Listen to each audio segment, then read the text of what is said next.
All right, what is up, everybody? This is Alex once again with another episode of the EOT News Flash. This is episode 70, Core Set Redux. You'll notice around me that I am on a solo mission tonight, schedules being what they are. Couldn't get the rest of the crew in here, so one is the loneliest number that you've ever been, and that's okay tonight. So, got some cool stuff to talk about tonight. We have the Pro Tour for Amonkhet coming up this weekend, so I've got some predictions to make, or just based on speculation, really. And also, we've got a little bit of a mystery on our hands, because recently, a online survey showed up on what you would want to have the return of the core sets be called. So we'll get to that and kind of what that possibly means for Magic in general, and what can be expected from it, or on another way to look at it as, should they bring back the core sets in general, and how can they fix the biggest problem that we're facing with the core set not existing? We'll get to that here in a minute. But I want to talk about real quick, I have to give a shout out to Mr. Busted Sleeves himself, Sean, for taking down a PPTQ over the weekend. It was a sealed Amonkhet PPTQ, so he is on his way back to the RPTQs. I think this is his second win since the PPTQs actually system started up. So I know he's been testing a lot. You can check him out over on Twitch at Busted Sleeves and watch him stream. He's doing a lot of drafting recently and a little bit of standard thrown in there as well. So it's been really fun to watch him. So definitely go check out our good friend Sean over there on his Twitch channel over at Busted Sleeves. You can find him at Busted Sleeves just about anywhere, I think, actually on the internets, as it were. So, with all that out of the way, let's talk about Standard. Something that I don't really pay that much attention to except for tournament results and things like that. And I do like having a general discourse about the format. We've had a major shakeup with the banning of Felidar Guardian, following the banning of Emrakul and Smuggler's Copter and Reflector Mage. Standard's a weird place right now. When I was playing Standard back when Scars of Mirrodin first came out, I got to live through a little bit of the Jace Wars. Fortunately, nobody at my local game store actually owned any Jaces, except for the one time where new guy showed up and just was like, "Hey, I'm playing Cobblade." And I'm like, "Okay, great." So I only deal with bans when it comes to Modern, and of course it affected me personally as a Splinter Twin player, lest we never forget, rest in peace, my twins. That being said, Standard's in a really interesting place right now, especially with the Pro Tour literally being just about 2 weeks exactly after the release of Amonkhet. With the banning of Felidar Guardian, we saw a huge shakeup in the metagame with Copycat Control basically exiting the format. And so I was kind of curious, what should we expect to see at the Pro Tour? And so I did a little bit of digging, and by digging I mean I went over to MTG Top 8 and clicked on the Standard results within the last 2 weeks, and this is basically encompassing the Atlanta Open for the SCG Star City Games circuit, and also all the online events that have been taking place, as well as PPTQs and other things like that all fall under the Standard umbrella. And what we see here is a lot more encouraging than what was. If I can go back really quickly, I think I can make this work. Yeah, okay, so we are losing Copycat and Marvel Energy off the bottom of this. I can give you guys a little bit better of a look. So definitely, if you guys are watching this on YouTube, you can see me kind of going through here. But yeah, so this is what Standard looked like about 2 weeks ago. We see basically Copycat, Marvelous Energy, the team of the Marvel Energy decks, and Mardu Aggro, or Mardu Vehicles, being the kings of the format. And that wasn't good. And now we see, moving forward, just after the release of Amonkhet, and really with the release, kind of just setting off everything, the major changes along with the banning of Felidar Guardian, we get to see basically what we have in front of us now. And I'm going to fix this really quick. Let's see here. The joys of live television here, as it were. All right, there we go. Yeah, so what we see here is a lot more, I think, ideal for coming off of a very massive ban that basically shook up the entire format. Still, we see Mardu Vehicles, Mardu Aggro, holding a pretty solid 27% of the metagame, followed closely by Marvelous Energy, well, closely, almost double, at 14%. And we have a bunch of other decks, Golgari Aggro, the Green-Black Delirium and Aggro decks, Mono Black Aggro, Emerge, the Eldrazi Blue-Red decks, Rakdos Aggro, Gruul Aggro. Everything's kind of holding in a pretty good spot, and we're just seeing the numbers just continue to tick up and up and and up, which I think is a really good trend to see here. For some reason, Copycat Combo is still in here. I guess this is incorporating some data from the week that it was banned, so that's 2 days before there's actually decided to ban it on that random Wednesday. So what can this tell us about the Pro Tour? Not a whole lot, actually. Simply because what we're seeing is the remnants of last Standard before we got rotating in. We're seeing the results of the only real big tournament, which was the SCG Open in Atlanta. We did have a GP last week, and that was limited, so it doesn't really affect this at all. But this is sort of the blueprint we have moving forward into the Pro Tour this weekend. But like I said, this doesn't tell us anything. Typically, you can expect the week 1 decks to pretty much just be the last week's deck from the previous standard rotation, or standard season, I should say, with just brand new cards. Before Felder Guardian got banned, we saw that the 4-color control decks featuring Felder Guardian and Saheeli Rai were basically playing Glorybringer now, which is fine. And a couple other key cards here and there. I think also the new Nissa Steward of Elements was also making the cut for that deck as well. But like I said, this doesn't really tell us anything because it's just one tournament with a smattering of online events and some PPTQs, which isn't enough to overall really affect the data here. So while we do see Mardu vehicles currently on top, I would not expect this to be the case going into the Pro Tour. Will it show up in the top 16? Probably. Top 8? Most likely. At least one in the semifinals or something like that? Probably. I'm not going to be surprised by that at all. But what I do know, and what I do have faith in, is the fact that the pro teams that are across the world right now have been testing for at least 2 weeks now since the set released, and probably earlier than that, since they've been able to kind of just do proxies and things like that.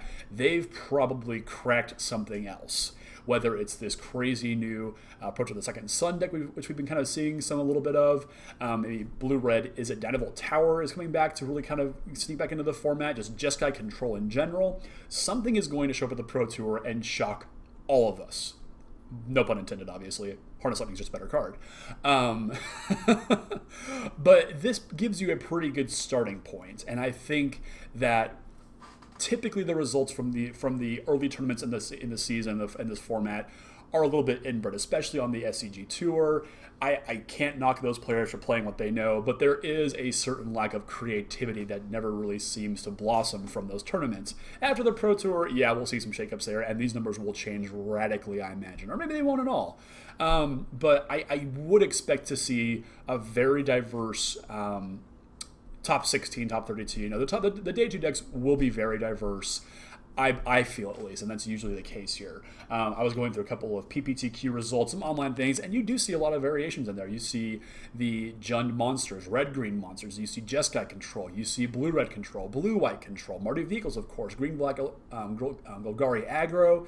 There's a lot of different decks in the format right now, and it's just this is only taking a very small snapshot of the format as it stands right now. So if you're expecting Mardu vehicles to stay on top for a little bit longer, I wouldn't bet on it right now. A lot has been written already about the fact that this deck now has a target on the back of its head. We no longer have to worry about tapping out on turn 3 or 4 and getting killed by cat combo.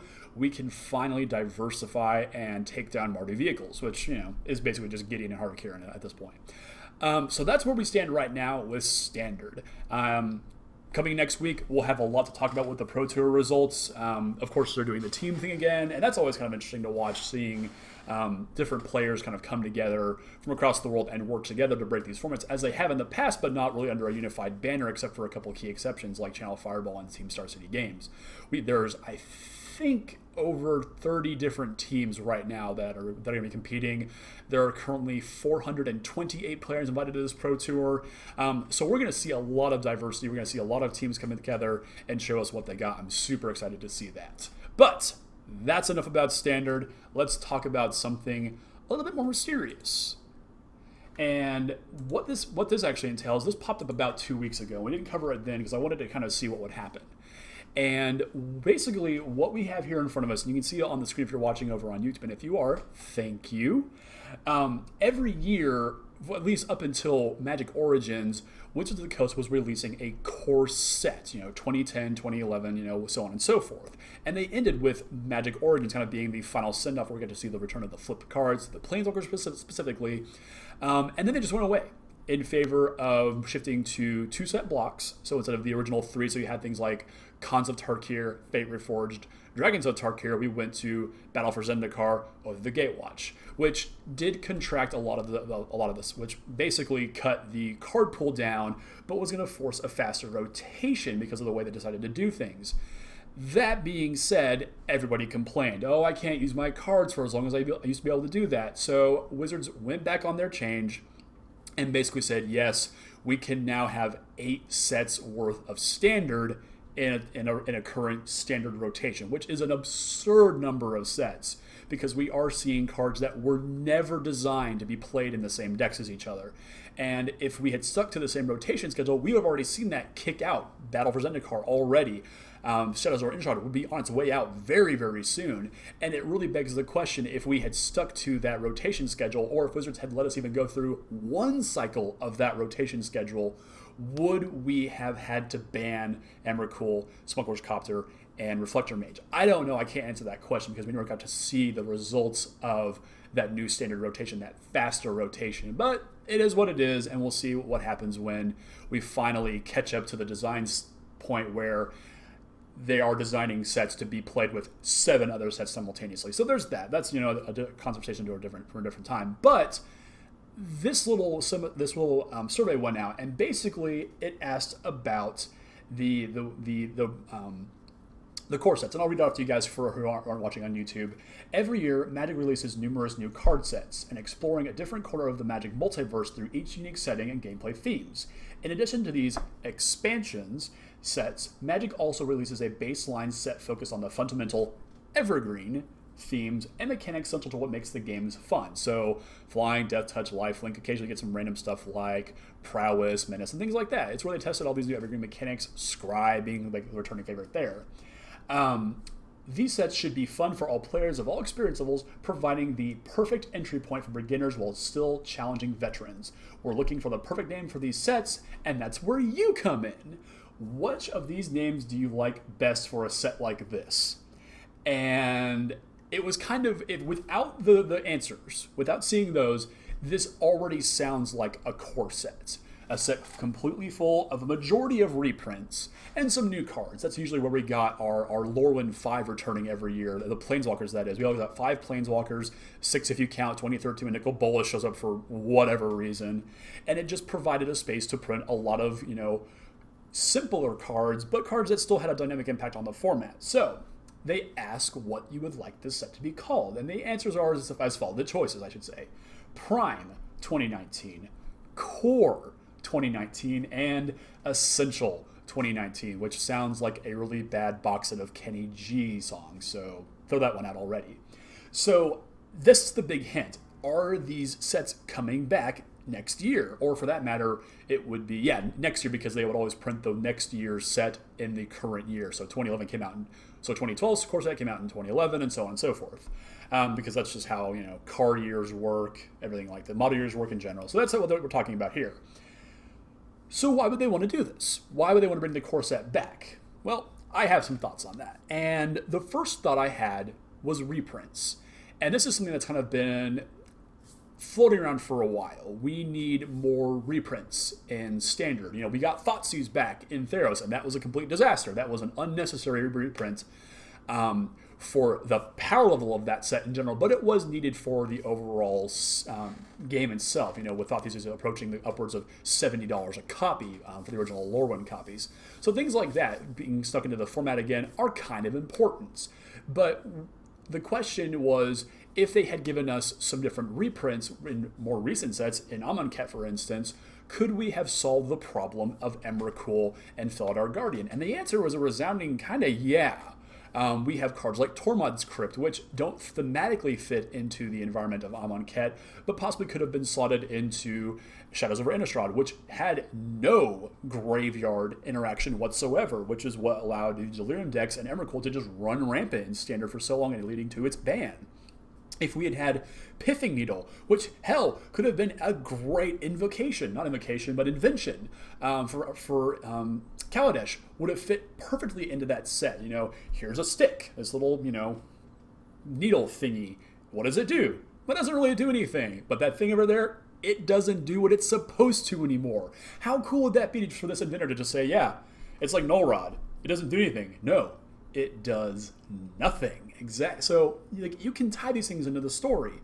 And again, if we had a Pithing Needle-esque card, or just Pithing Needle in general in Standard, would we have had to ban Feldar Guardian? Because all of a sudden you just go turn 1 needle, naming it Saheeli Rai, and at that point your opponent has to figure out how to remove the needle or play around it at that point when the game through other means.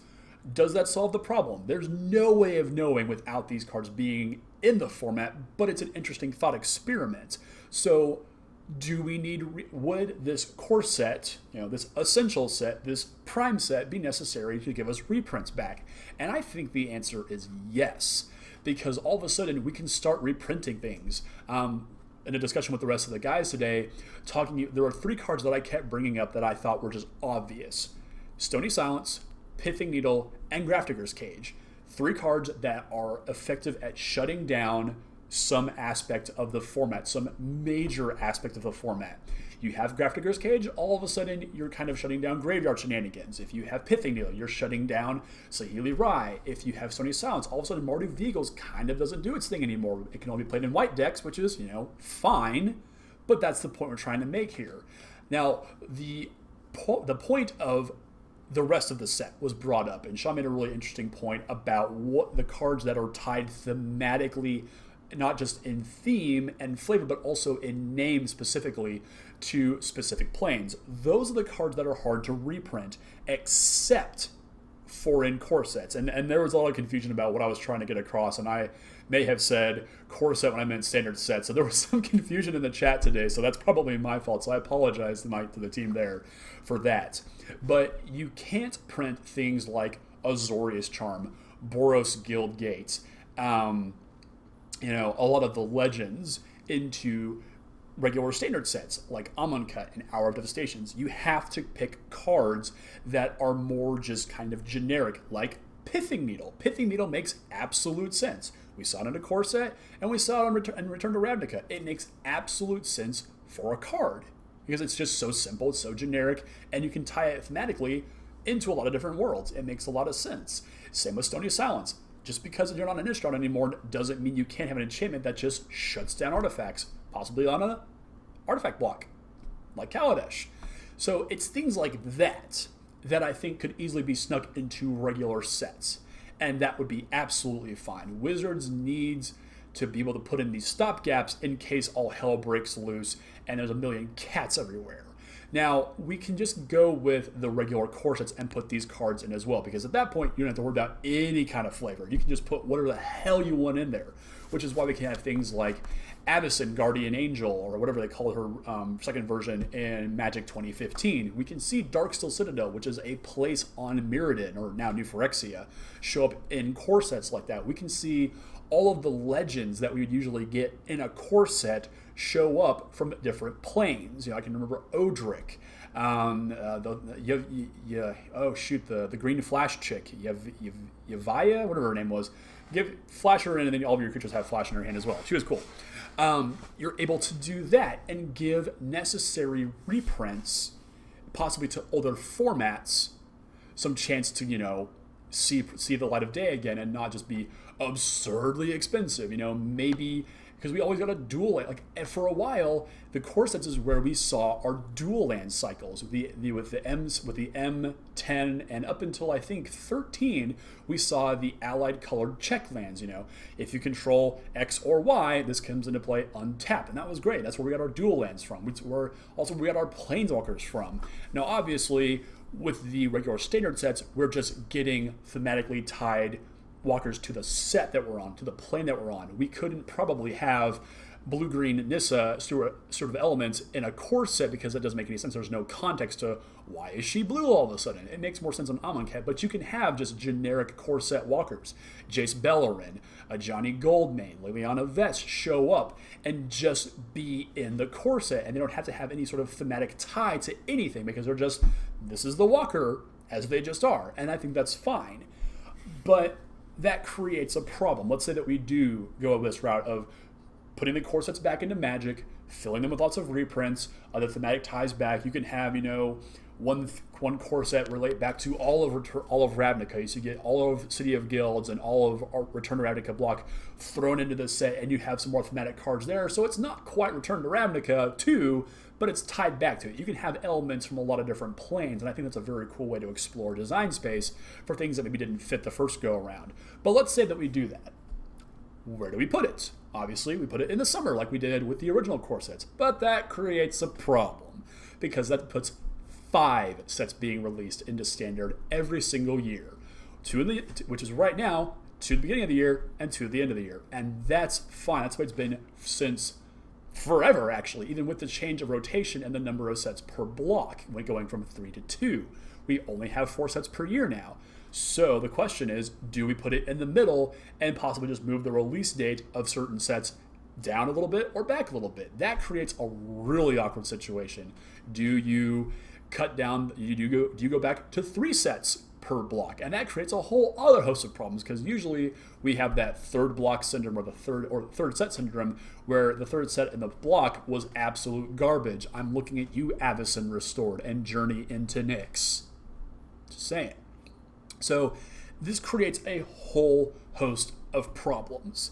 And that's really unfortunate because I think the core sets were a lot of fun. You didn't have to worry about any sort of really out there mechanics like Embalm, which is a very, I wouldn't call it tedious, but it's a difficult mechanic to grasp onto because all of a sudden you're saying, well, this creature can come back from the graveyard, which is not the most obvious thing in the world to newer players. Core sets gave, like they said in this little article next that I've got on the screen, they're a great entry point for new players and veterans alike because it lets new players get a grasp on things like all the mechanics that we always see every year. Death Touch, Menace, Scry, and it lets older players kind of get to play with a little bit of a simpler set, but is a very mechanically sound set. The things that we're playing with are tried and true. We usually got at least 1 or 2 mechanics, introduced to every core set, which was fine, but it was just a little bit simpler, and you could really focus on the cards themselves. And I think that's a pretty good thing. We can just get some generic spells printed. We can then get things like Murder printed again.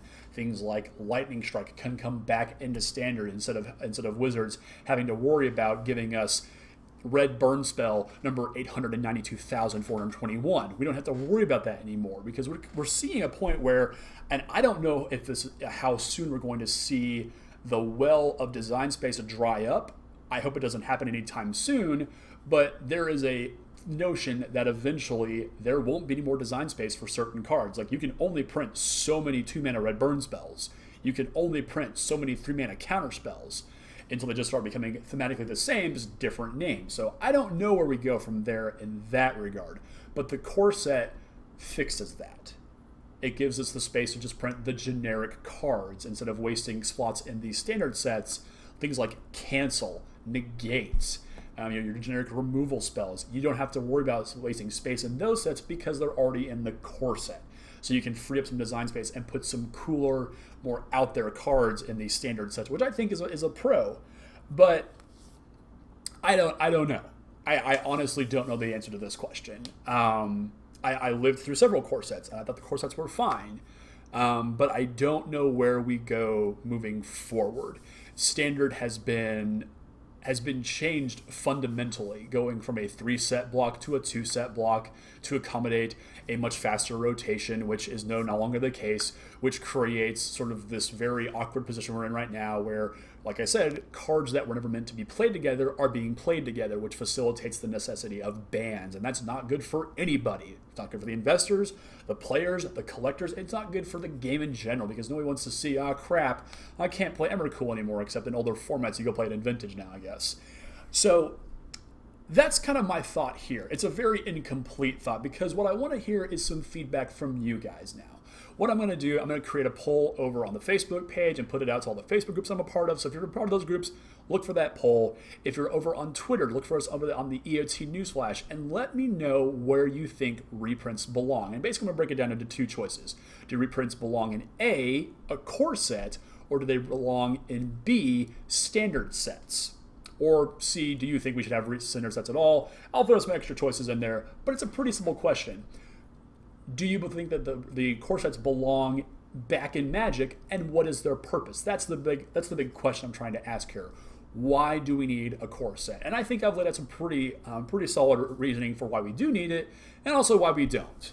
I have my own feelings, but I'm going to wait till next week to really kind of, elaborate on all that. But right now, I want to hear from you guys. So let me know down in the comments whether or not you think that we need core sets back. Do they need to have reprints in them? Or heck, where do those reprints belong? Do we need them in the arch enemy sets, in the commander sets, in the dual decks, in the planeswalker decks? I don't know where these things belong.